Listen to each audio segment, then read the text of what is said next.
엠마오로 가는 두 제자의 이야기입니다. 이 이야기는 누가복음 24장 13절서부터 시작돼요.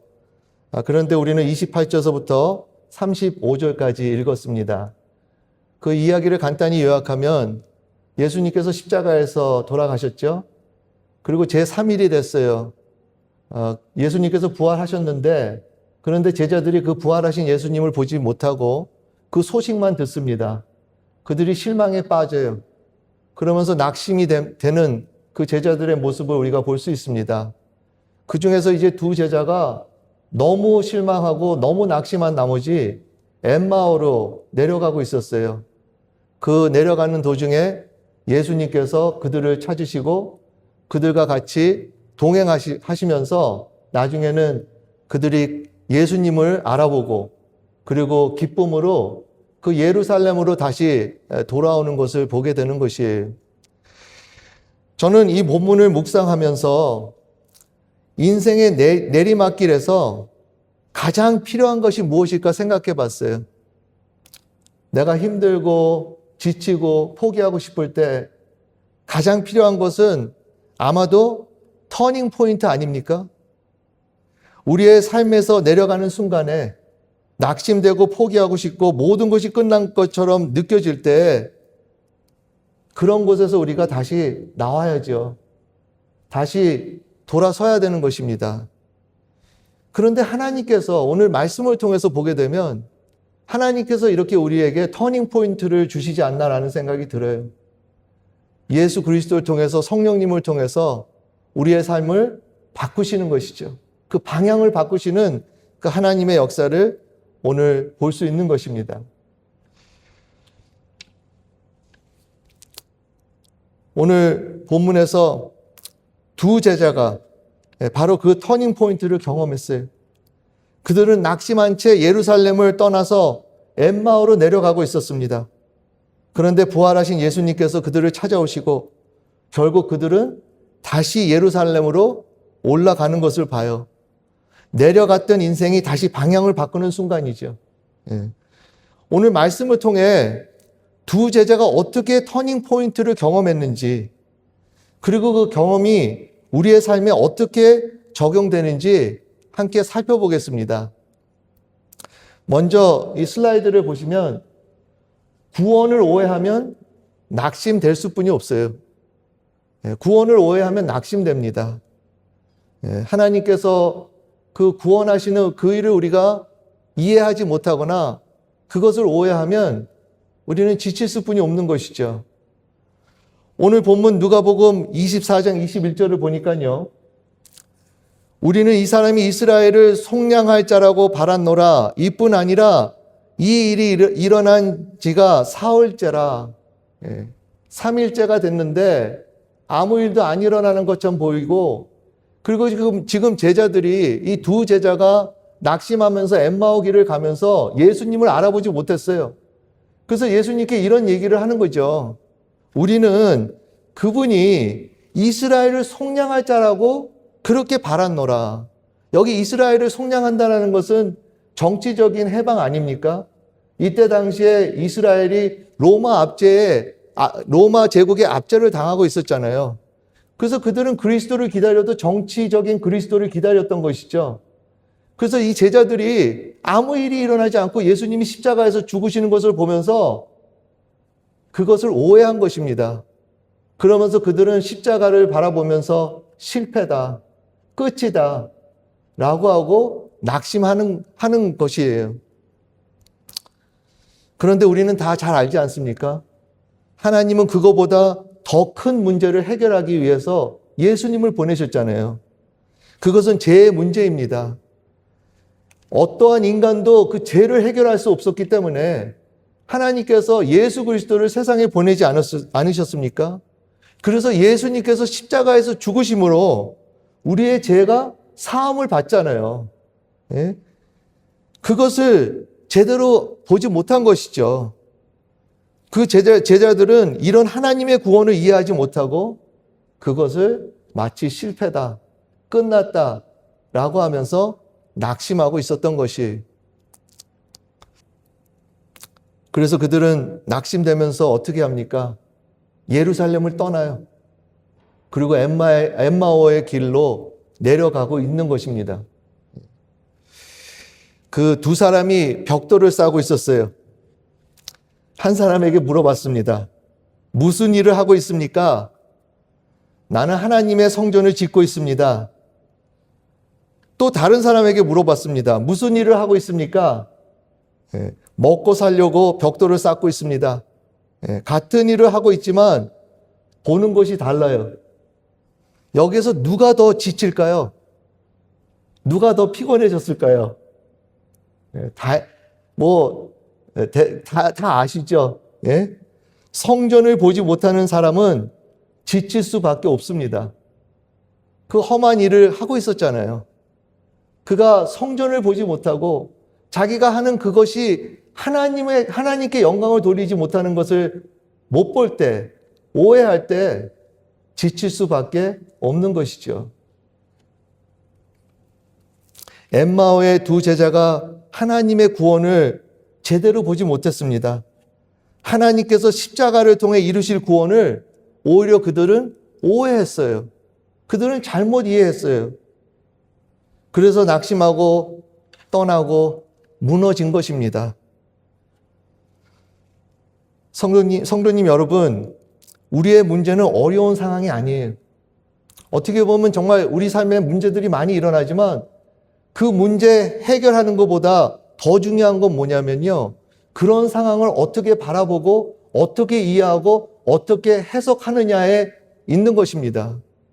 우리의 문제는 우리가 이런 상황을 잘못 해석한다라는 것이에요. 우리가 지금 겪고 있는 일들, 이것이 정말 하나님께서 어떻게 구원하시고 하나님의 구속사, 하나님께서 죄인을 구원하신다라는 그러한 역사로 우리가 보지 못할 때는 우리는 반드시 낙심하게 되는 것이죠. 한번 스스로에게 이 질문을 해보세요. 오늘 슬라이드를 보시면 이 질문은 나는 내 삶에서 일어나는 일들을 하나님의 구속사 속에서 바르게 보고 있는가? 이것이 교회 일만이 아니라요. 나의 사생활에서, 퍼스널 라이프에서 지금 현재 일어나는 이런 일들을 구속사적으로, 하나님의 구속사적으로 바르게 보고 있습니까? 사탄의 전략은 분명합니다. 그는 믿는 자들을 어떻게 하든지 하나님의 구원을 제대로 보지 못하게 해요. 어떻게든지 우리의 그 시선을 흐리게 하죠. 우리를 방해하고 분주하게 만듭니다. 그는 심지어 세상의 성공과 편안함을 주면서까지 하나님의 구원을 오해하게 만들어요. 우리 삶이 편해져요. 우리 삶이 부유해져요. 그런데 사탄의 전략은요, 그게 아니에요.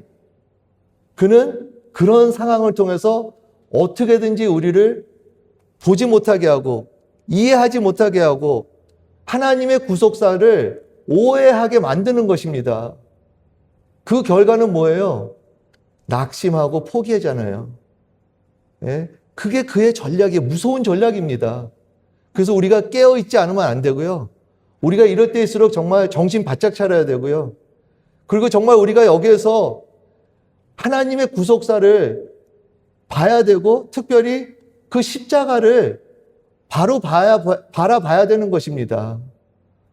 오늘 이런 어려운 상황에, 힘든 상황에 그 문제를 보지 마시고 십자가를 바라보시기 바랍니다. 하나님께서 왜 예수 그리스도를 십자가에 달리게 하셨는가? 이걸 더 생각해 보세요. 그 십자가는 우리를 위해서였고 또 그 십자가를 통해서 계속해서 우리 삶 속에서 하나님의 그 구원의 역사가 일어나고 있다는 것을 우리는 이해하고 바라봐야 되는 것이 이 슬라이드를 한번 보겠어요. 구원을 오해하면 반드시 낙심하게 됩니다. 예수님의 십자가를 실패로 보면 낙심해요. 그런데 그것은 구원이다. 그것은 하나님의 구속사라고 보면 소망이죠. 우리에게 문제들이 많이 있습니다. 그럴 때 예수님의 십자가를 자세히 보려고 하세요. 그분이 왜 십자가에서 돌아가셨는지 그 해답과 확신을 갖기 위해 하나님께 간구하세요. 예. 우리가 어쩔 때는 이 머리로는 잘 아는 것 같아요. 근데 마음으로 우리가 확신을 가져야 되지 않습니까? 우리가 말씀을 들어도 많이 알아요. 그 십자가 얘기 많이 들었잖아요. 그런데 그 십자가를 마음으로 확신을 가져야죠. 그리고 정말 그것을 우리가 이해하고 정말 제대로 십자가를 바라볼 때 우리는 모든 것을 이길 수 있는 것입니다. 할렐루야. 예. 오늘 우리의 문제는요, 십자가를 바로 바라보지 않기 때문에 문제가 아닌가라는 생각이 들어요. 그 십자가, 예수 그리스도께서 그 십자가에서 실패하신 것이 아니라 그분은 승리하신 것이고 그 십자가를 통해서 오늘 하나님께서 우리 삶 속에 계속 역사하신다라는 것을 기억하시고 더욱더 담대히 나아가는 우리 모두 되기를 간절히 바랍니다. 계속해서 오늘 말씀을 보니까요, 예수님은 낙심한 우리를 찾아오세요. 이것이 굿뉴스예요. 예. 우리가 낙심되고 포기하고 정말 끝이라고 생각되는 그런 곳에서 예수님은 우리를 버려두지 않으시고 우리에게 오십니다. 우리를 찾아오시고 우리와 함께 동행하세요. 이것이 참 좋은 소식이죠. 오늘 본문 누가복음 24장 15절서부터 16절을 보니까요, 예수께서 가까이 이르러 그들과 동행하시나 그들의 눈이 가리워져서 그인 줄 알아보지 못하거늘. 놀라운 사실은 이거 아닙니까? 제자들이 예수님을 알아보지 못했어요. 누군지 몰랐어요. 그럼에도 불구하고 예수님은 그들을 내버려 두지 않으시고 그들과 가까이 동행하십니다. 그것만입니까? 예수님은 그들에게 말씀으로 그리스도에 대해서 풀어주시고 그리스도가 이런 고난을 당해야 된다고 그렇게 그들에게 잘 말씀해 주시고 가르쳐 주시잖아요. 예수님께서는 포기하지 않으시고 예루살렘을 떠나가는 제자들에게 가까이 오십니다. 예수님께서 끝까지 그들을 사랑하시는 모습을 볼 수 있어요. 예. 저는 그러면서 이렇게 사랑하시는 예수님을 제자들이 왜 몰라봤을까 그런 생각을 해봤어요. 좀 궁금해졌어요. 아니, 그렇게 예수님이 그들하고 가까이 계시고 또 말씀으로도 그렇게 그리스도를 가르쳐 주시고 또 그렇게 끝까지 사랑하시는데도 불구하고 알아보지 못하고 있었어요. 왜 그랬을까? 아마도 그들은 너무나도 실망하지 않았는가? 낙심된 것이죠. 사실 우리가 낙심될 때는 주님을 알아보기가 더 어렵습니다. 너무 힘들 때는 기도조차 나오지 않을 때가 있어요. 너무 힘드니까 기도가 안 돼요. 예. 어느 목사님이 이런 말씀을 하셨어요. 너무 괴로울 때는 기도도 할 수 없다. 목사님이 그런 말씀을 하시더라고요. 제가 존경하는 목사님이셨어요. 그런데도 저한테 정말 힘들면 기도도 안 나온다고 하시는 거예요. 바로 이 순간이 주님이 보이지 않는 상태 아닙니까? 주님이 보이지 않는 거예요. 주님을 알아볼 수가 없고, 그러니까 기도도 하기가 어려운 것이죠. 그런데 복음은 무엇입니까? 복음은 우리가 주님을 찾지 못하는 순간에도 우리가 포기하고 예루살렘을 떠나고 정말 끝났다고 생각하는 그때에도 주님은 포기하지 않으시고 우리를 끝까지 사랑하시고 주님은 우리를 끝까지 돌봐주시면서 우리를 찾아오신다라는 것입니다. 이것이 복음이에요. 오늘 우리가 예수님을 몰라봐도 예수님은 우리를 사랑하시고 오늘 이 시간에도 예수님은 우리 곁에 계시고 더 가까이 계시고 있다라는 것입니다.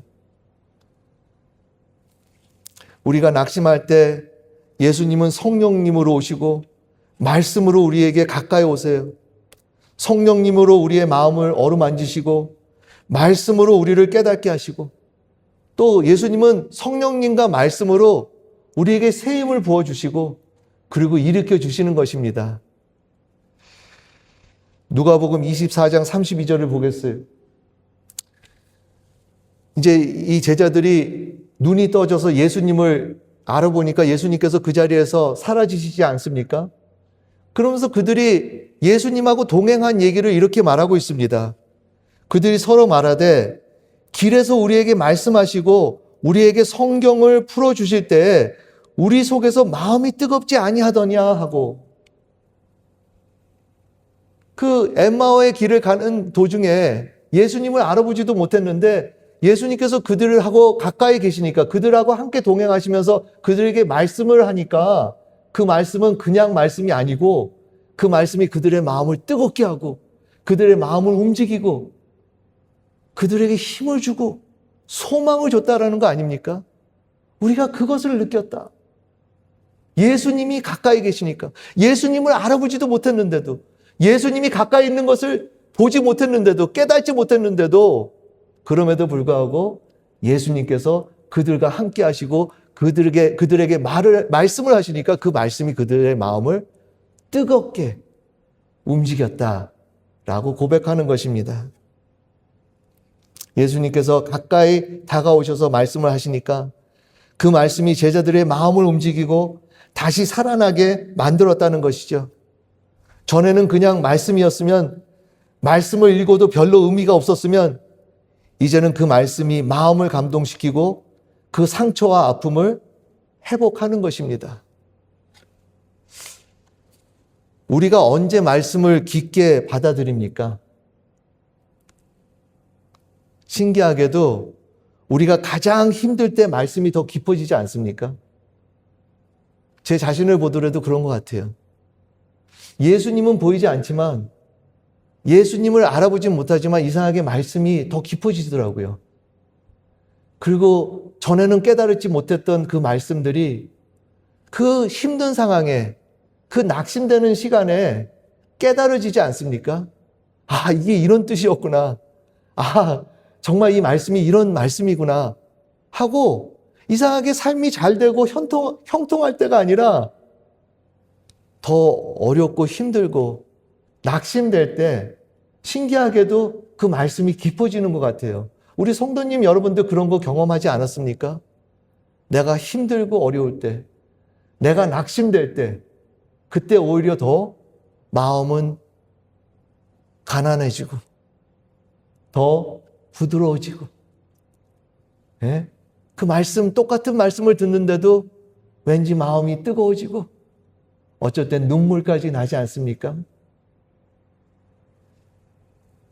지금 예수님이 안 보이시고 낙심되시면 말씀을 붙드세요. 말씀을 놓치지 마세요.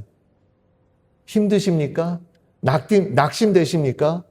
말씀을 놓치지 마시고 어떻게든지 말씀을 붙잡으세요. 오늘 그 두 제자가 뭐라고 합니까? 우리와 같이 유사합시다. 우리와 같이 함께 하세요. 우리와 함께 거하세요.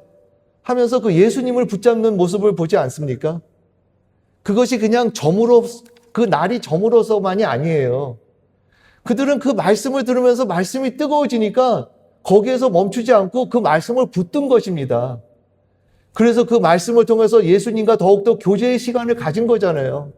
음식을 같이 나누고, 그리고 예수님께서 떡을 떼는 것을 보는 것이죠.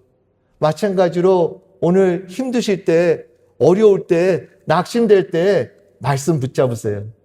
그 말씀 놓치지 마세요. 그 말씀 꼭 붙잡으시기 바랍니다. 어느 분들은 이런 질문을 해요. 어떻게 붙잡을 수 있을까? 그 말씀을 어떻게 붙잡겠어요? 많은 방법이 있겠죠? 예? 암송을 하면서, 말씀을 계속 읽으면서, 말씀을 공부하면서. 근데 요즘에 제가 경험한 건 뭐냐면요. 말씀을 묵상하고 난 다음에 서로 나누면서. 참 신기해요. 말씀을 묵상하고 서로 나누니까요. 말씀에 거하게 되고 말씀을 붙잡게 되더라고요. 그리고 그 말씀이 나를 인도하더라고요. 이런 거 경험해 보셨습니까? 서로 말씀을 나누는데 우린 그냥 나눴어요. 어떻게 보면 시간이 있어서 나눴어요. 그리고 할 거 없어서 나눴어요. 그런데 그 말씀이 나를 인도하고 나를 움직이고 새롭게 하더라고요. 저희가 이 성경 공부하는 이유가 바로 여기 있어요. 우리는 지식을 가지려고 하는 게 아니에요. 서로 말씀을 나누는 것입니다. 그래서 우리가 말씀 안에 거하는 거예요. 그럴 때 그 말씀이 우리를 인도하고 우리 마음을 뜨겁게 하고 우리를 다시 일으켜 주시는 것입니다. 이러한 은혜가 우리 모두에게 더 넘치기를 간절히 바랍니다. 중요한 것은 말씀을 꼭 붙잡으세요. 놓치지 마세요. 그 말씀이 우리를 살리는 것입니다. 그 말씀이 우리를 일으켜 주시는 것이에요. 그럴 때 예수님께서 더 역사하시는 것이죠. 오늘 이 슬라이드를 또 보여주실까요? 이 복음은요, 우리가 주님을 찾지 못하는 순간에도 주님은 우리를 찾아오십니다. 이것이 너무나도 놀라운 복음이에요.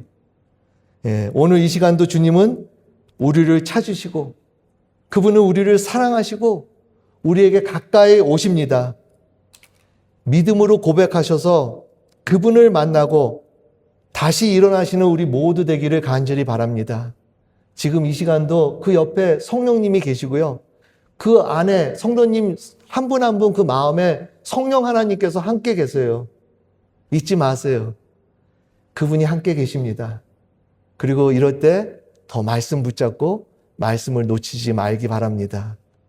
마지막으로 오늘 말씀을 보면서 하나님의 구원에 다시 정렬될 때 삶이 변화된다.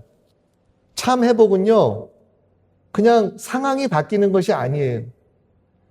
어떻게 우리가 회복합니까? 어떻게 터닝 포인트를 갑니까? 그것은 내가 하나님과 얼라인 됐을 때, 하나님의 그 구원에 다시 정렬됐을 때, 거기에 맞춰질 때 참으로 우리가 터닝 포인트, 우리가 정말 변화되고 회복될 수 있는 것이에요. 누가복음 24장 34절 35절을 보니까요, 주께서 과연 살아나시고 두 사람도 길에서 된 일과 말하더라 라고 했어요. 그러니까 이 엠마오로 내려갔던 제자들이 예수님을 보고 기뻐하면서 돌아왔잖아요. 예루살렘으로 다시 올라왔어요. 그리고 그 제자들하고 서로 기뻐하면서 대화를 나누는데, 근데 그 제자들이 뭐라고 말했을까? 당연히 우리는 부활하신 예수님을 보았어 라고 그랬겠죠. 그러나 그것 말고 더 그들은 아마도 이랬을 거예요. 그 십자가는 실패가 아니었구나.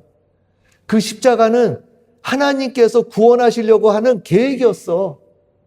그리고 그 십자가를 통해서 예수 그리스도만 부활하게 하시는 것이 아니라 오늘 우리도 부활하시게 하시고, 또한 그 구원은 우리를 통해서 계속해서 이루어지고 가는구나 라고 하면서 그들은 그들의 삶을 그 하나님의 구속사, 하나님의 구원의 역사에 삶을 마친 것입니다.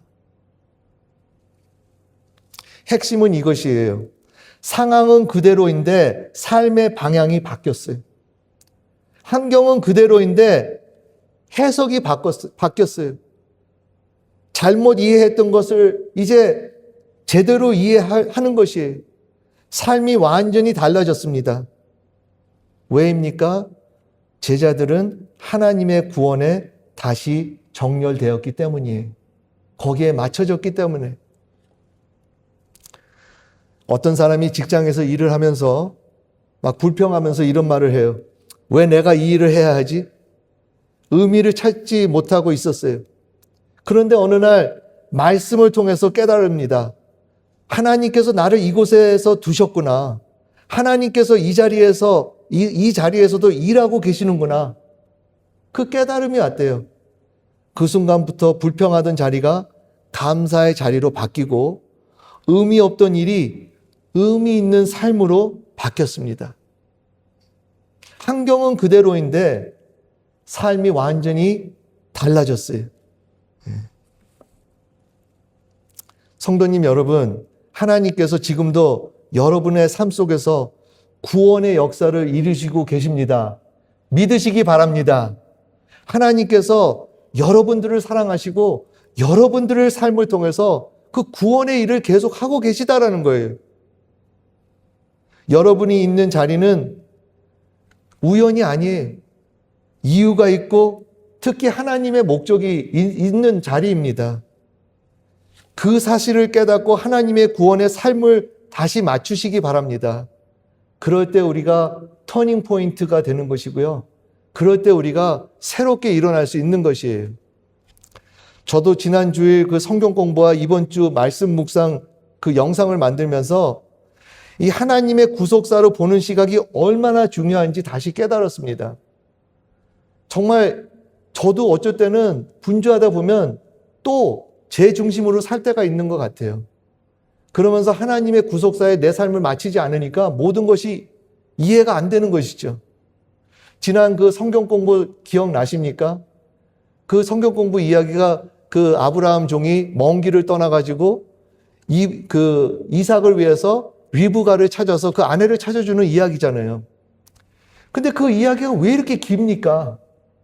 그냥 그 종이 리브가를 찾아서 아내로 이렇게 짝지어줬다. 뭐 이렇게 간단히 할 수 있는 그 이야기가 그렇게 구체적이고 그렇게 길지 않습니까? 그런데 우리가 하나님의 구속사를 볼 때 그 하나님의 구속사로 그 렌즈로 바라볼 때는요, 그건 굉장히 중요한 거예요. 하나님의 그 언약, 아브라함에게 맺은 언약이 이제는 그 이삭을 통해서 가는 것이죠. 그것만입니까? 우리가 그 큰 픽처를 볼 때 이것은 그냥 단순히 아브라함의 언약이 아니라 예수 그리스도를 통한 그 구속사잖아요. 그것을 볼 때 이것은 그냥 결혼 스토리가 아니라 하나님의 구원의 역사고요. 놀라운 이야기인 것이죠. 이것이요 사생활에도 마찬가지입니다. 오늘 우리 사생활에 이 퍼스널 라이프가 어떻게 보면 의미가 없어 보여요. 그런데 우리가 구속사, 그 하나님의 구속사의 삶을 마치고 그 구속사로 우리가 그 렌즈로 바라볼 때 이것은 그냥 사생활이 아니에요. 하나님은 그 사생활을 통해서도 오늘 역사하고 계시고 우리를 구원하고 계시고 그 사생활을 통해서 우리 삶 속을 통해 복음을 선포하시고 우리 주위에 있는 사람들을 구원하시는 그런 놀라운 하나님의 역사가 있다는 사실을 명심하시고 그 삶의 온라인 다시 정렬하시고 다시 맞추셔서 승리하는 우리 모두 되기를 간절히 바랍니다. 성도님 여러분, 터닝 포인트는 상황이 바뀌는 것이 아니에요. 내 삶이 하나님의 구원에 다시 맞춰지는 순간입니다. 우리는 다른 삶을 사는 사람이 아니라 같은 삶을 하나님께 다시 맞추는 사람이에요. 제가 다시 말씀드리겠습니다. 잘 들으세요. 우리는 다른 삶을 사는 사람이 아니라 똑같은 삶을 살면서도 하나님께 다시 맞추는 사람이에요. 그럴 때 우리가 터닝 포인트가 되는 것이고요. 그럴 때 우리가 모든 것을 승리할 수 있고요. 그럴 때 참으로 우리가 하나님께 승리할 수 있는, 하나님께 영광 돌릴 수 있는 것입니다. 슬라이드를 좀 보여주실래요? 터닝 포인트는 환경이 변화가 아니라 내 삶이 하나님의 구원에 다시 정렬되는 순간입니다. 하나님은 우리의 환경보다 먼저 우리의 눈을 여시고 우리의 생각을 새롭게 하시고 우리의 마음을 어루만져 주셔서 우리의 마음을 열게 하셔서 바르게 해석하게 하신다라는 거예요. 이런 지금 현재 일어나는 일들, 지금 사생활까지도 하나님은 우리의 그 해석을 바르게 하시게 하셔서 우리가 바로 볼 수 있게 하신다라는 것, 그것이야말로 참으로 터닝 포인트인 것이죠. 오늘 설교 요약을 같이 보실까요? 네, 설교 요약 첫 번째, 구원을 오해하면 낙심합니다. 두 번째, 예수님은 낙심한 우리를 찾아오십니다. 우리에게. 세 번째, 하나님의 구원에 다시 정렬될 때 삶이 변화됩니다. 다 함께 기도하시겠습니다.